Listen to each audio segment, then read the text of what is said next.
Kita FM, Suara Rakyat Malaysia. Di sini kita bukan sekadar menyampaikan cerita, kita menganalisis, menilai dan mengupas isu yang membentuk masa depan rakyat. Hari ini kita cerita berita dari Malaysia Gazette.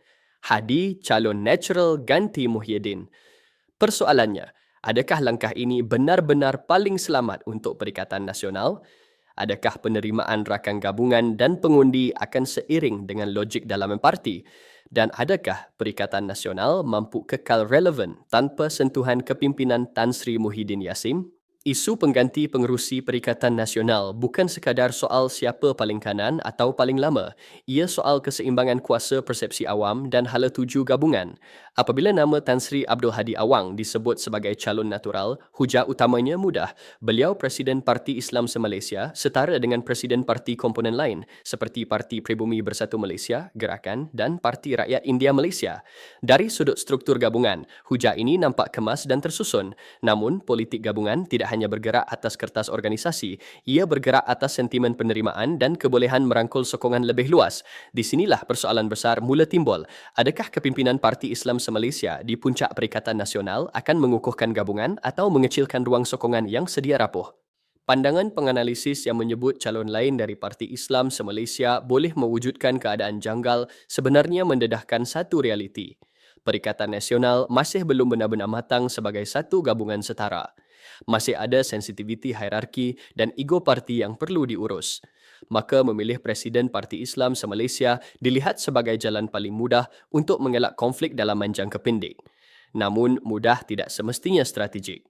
Kepimpinan Tan Sri Muhyiddin Yassin sebelum ini memberi nilai tambah tertentu. Imej sederhana, jaringan rentas kaum dan usaha mendekati pengundi bukan Melayu melalui pendekatan kebajikan dan naratif inklusif. Jika kepimpinan beralih sepenuhnya kepada Parti Islam se-Malaysia, persoalan besar ialah sama ada nilai tambah itu mampu dikekalkan atau akan hilang sedikit demi sedikit. Cadangan nama Datuk Seri Hamzah Zainuddin pula membuka satu lagi dimensi. Beliau dilihat selesa bagi Parti Islam se-Malaysia tetapi terikat dengan masalah dalaman Parti Pribumi Bersatu Malaysia. Ini menunjukkan bahawa krisis kepimpinan Perikatan Nasional sebenarnya bukan satu masalah tunggal, tetapi gabungan beberapa krisis kecil yang bertinggih. Jika tidak ditangani dengan segera, risiko perpecahan sentiasa ada. Lebih membimbangkan apabila disebut kegagalan melantik pengerusi baharu boleh mencetuskan krisis yang lebih besar. Dalam politik, kekosongan kuasa jarang berakhir dengan aman. Ia biasanya membuka ruang kepada perebutan pengaruh dan perpecahan senyap yang akhirnya merugikan pengundi. Akhirnya, persoalan paling besar ialah hala tuju. Jika Parti Islam se-Malaysia mengambil alih sepenuhnya teraju, adakah Perikatan Nasional mahu kekal sebagai gabungan pelbagai parti atau berubah menjadi blok yang didominasi satu naratif sahaja? Parti-parti luar mungkin menilai semula kedudukan mereka dan pengundi atas pagar mungkin menjauh jika merasakan gabungan ini semakin sempit dan tidak inklusif. Perikatan Nasional kini berada di persimpangan.